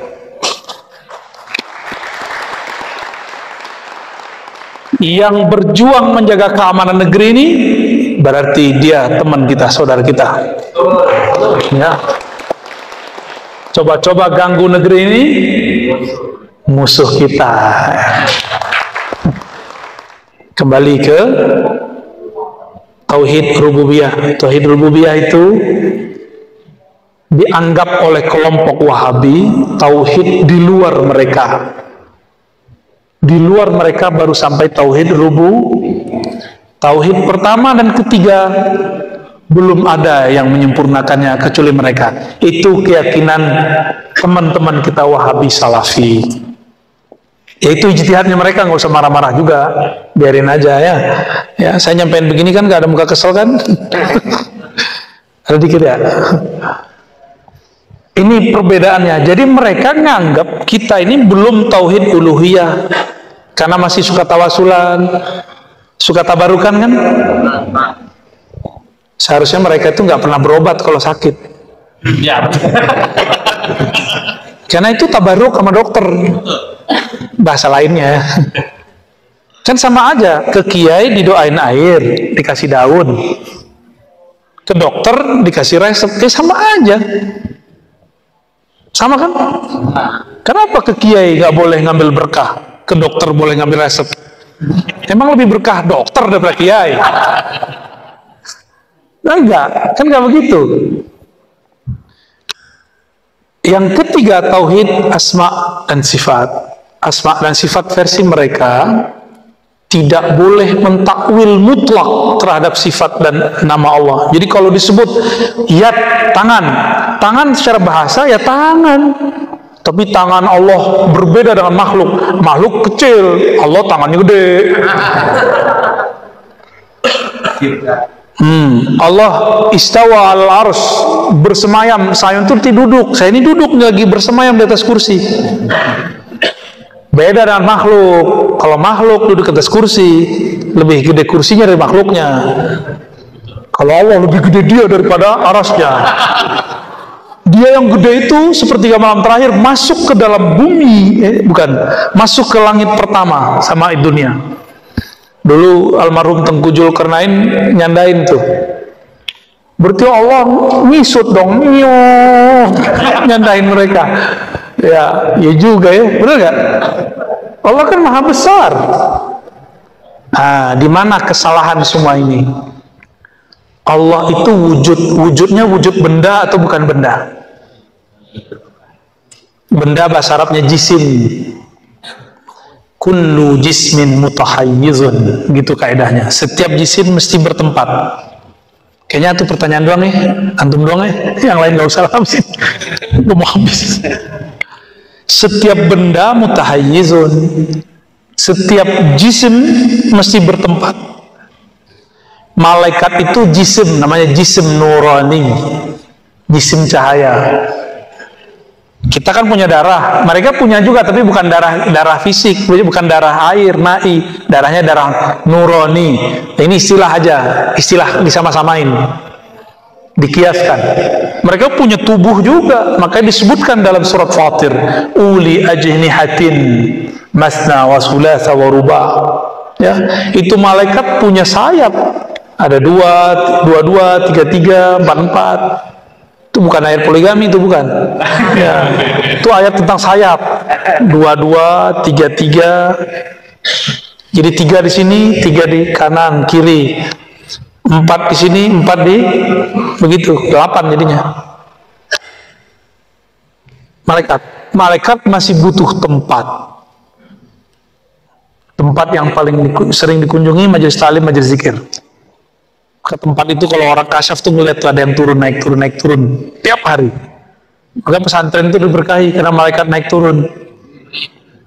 Tapi tempat yang paling diberkahi lagi, tempat Allah menjawantahkan nama dan sifatnya, fiilnya, dan itu mesti pada wali atau seorang nabi.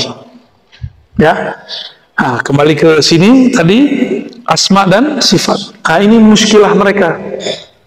Mereka meyakini Allah tidak serupa dengan makhluk, tapi bilang Allah duduk. Itu ditulis di kitabnya. Istawa itu istiqrar julus, ada kitabnya khusus. Jadi mereka nulis bahwa Allah benar-benar duduk, tapi duduknya tidak boleh dibayangkan. Lah ente ngomong duduk, kebayang lama kita. Maka kita sebut ini, kata guru saya Syekh Hasan itu, ini namanya takwil al-fasid.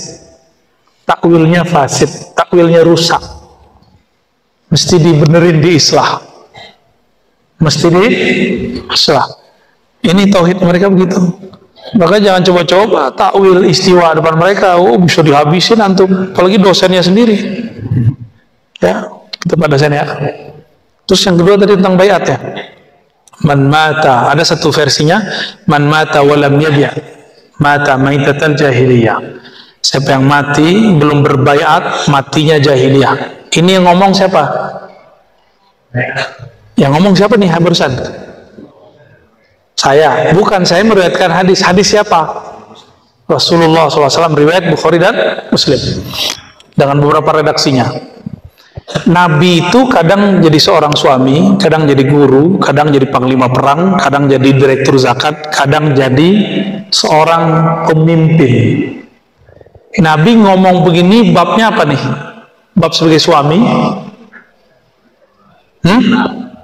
Itu suami. Atau bab apa? Ngomong begini. Baiat itu sebelum perang, belum perang. Baiat ke siapa? Orang lagi perang terus langsung baiat. Mati duluan. Itu baiat tarekat.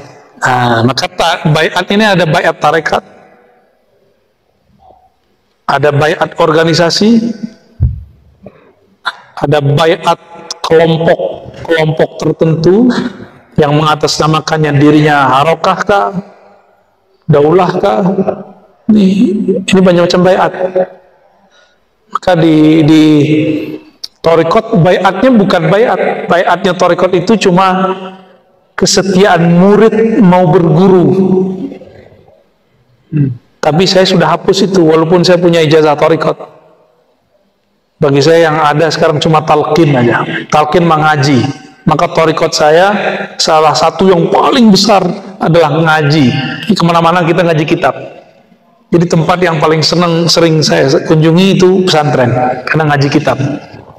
Waktu kita kalau ceramah nggak jelas itu ya, ngomong nggak jelas. Nah, dalam hal ini apa makna hadis tadi? Nabi ngomong sebagai seorang amir, sebagai pemimpin. Pemimpin lagi ngomong, siapa yang meninggal, mati, belum baiat kepadaku, gitu maksudnya, maka dia mati jahiliyah. Bukan baiat ke organisasi, bukan baiat Thariqat, apalagi ke kelompok-kelompok separatis. Bukan. Yang sekarang mengatakan baiat kepada saya, antum jamin gak bahwa ini mewakili Rasulullah? Mana jaminannya kalau ada? Minimal sanad, bahwa antum bersanad kepada orang baiat sebelumnya. Kami ada namanya al-musalsal bil bai'ah. Musalsal baiat itu ada di Thariqat, ada di hadis ada. Tapi istilahnya beda-beda. Di hadis istilahnya apa? Mungkin dengan yad bisyabakah atau bil musafahah. Itu istilah-istilahnya beda. Ada kita musalsalnya, ngambil sanad hadis dari gurunya ke guru begitu. Di Thariqat kita begitu. Nggak ada dong. Coba mereka hari ini siapa yang ngaku ambil baiat dariku? Dia punya silsilah itu nggak? Baik zikirnya, hadisnya, fikih mazhabnya, nggak ada. Kenapa? Waduh, gawat.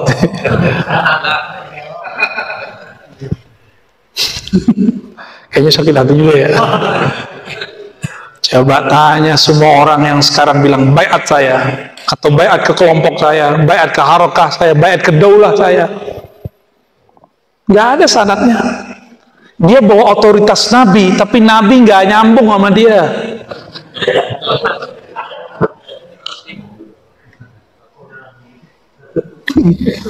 Ngaku Nabi. Dia sudah berbohong atas nama Rasulullah. Bukan itu baiatnya. Maka saya karena takut bab itu di Thariqat, kita sudah hapus di buku saya, udah nggak ada bab baiat. Ada kita nulis tentang zikir al-ina ilahiyah, nanti saya kasih PDF-nya atau apanya. Udah nggak ada baiat. Baiat nanti cukup kok Imam akhir zaman, Al-Imam Al-Mahdi yang masih Allah sembunyikan, Allah rahasiakan. Jadi man mata walam yabi', siapa yang meninggal belum berbaiat, itu hadis disebut khassah lil umara, khusus untuk para pemimpin yang sah di suatu negeri. Orang Indonesia sudah terima belum diwakilkan lewat pemimpin? Udah, itu sudah sah. Maka matinya kita bukan mati jahiliyah. Insya semoga Allah jadikan negeri ini negeri yang dijaga. Tidak ada namanya negeri kecuali ada cekcoknya. Namun apapun yang terjadi, kita minta rahmat Allah mengalir di semua tempat di negeri ini. Dan semoga Allah rahmati para umara, para ulama, para santri, rakyat, bangsa, terutama umat Islam. Ya. Ala hajini wa likulli niyatin salihah. Al-Fatihah.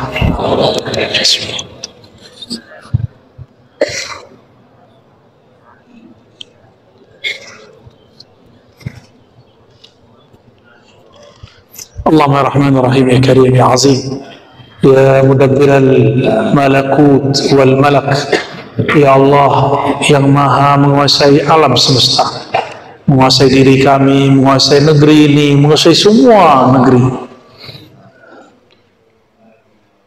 Ighfir lana wa li umara'ina, ampunkan kami, ampunkan pemimpin kami, ampunkan ulama kami, ampunkan ulama kami yang berselisih, ampunkan umara kami yang terjebak, yang salah dalam bertindak, ampunkan mereka, bimbing mereka ke jalan-Mu. Allahumma salli ala Sayyidina Muhammad wa ala alihi wal mahdi khalifatihi wa sallim. Ya Allah, sampaikan salam rindu kami, salam sayang kami, salam cinta kami kepada baginda Nabi Muhammad sallallahu alaihi wasallam. Wa balligh tahiyyatina wa salamina wa salamana wa salatana ila ruhi sayyidina Muhammad sallallahu alaihi wasallam.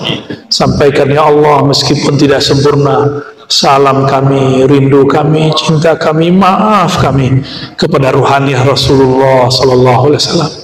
Kami belum benar-benar mencintai beliau. Allahumma ya muqallibal qulub, wahai yang membolak-balik hati kami, sabit qulubana ala dinika wa ta'atik, tetapkan hati kami ya Allah menjalani ketaatan kepada Engkau. Wafatkan kami ya Allah dalam ajaran-Mu, ajaran baginda Rasul-Mu. Warzuqna ya Rabb ru'yata nabiyyikal Mustafa Muhammad sallallahu alaihi wasallam fid darain. Izinkan kami ya Allah dengan ridha-Mu, dengan keagungan-Mu, keindahan-Mu, menyaksikan keindahan wajah Rasulullah sallallahu alaihi wasallam, bahkan di dunia ini apalagi di akhirat kelak, sehingga dengan memandangnya ya Allah kami diizinkan memandang keindahan wajah-Mu ya Allah. Dan matikan kami ya Allah, hidupkan kami ya Allah, bangkitkan kami ya Allah, timbang kami ya Allah, perjalankan kami di atas sirat-Mu ya Allah dengan kalimah la ilaha illallah Muhammadur Rasulullah sallallahu alaihi wasallam. Rabbana atina fid dunya hasanah wa fil akhirati hasanah wa qina adzabannar wa khtim lana bil khairat wa sallallahu ala sayyidina Muhammad walhamdulillahi rabbil alamin. Mohon izin, mohon maaf, mungkin tidak usah salam-salaman. Assalamualaikum warahmatullahi wabarakatuh.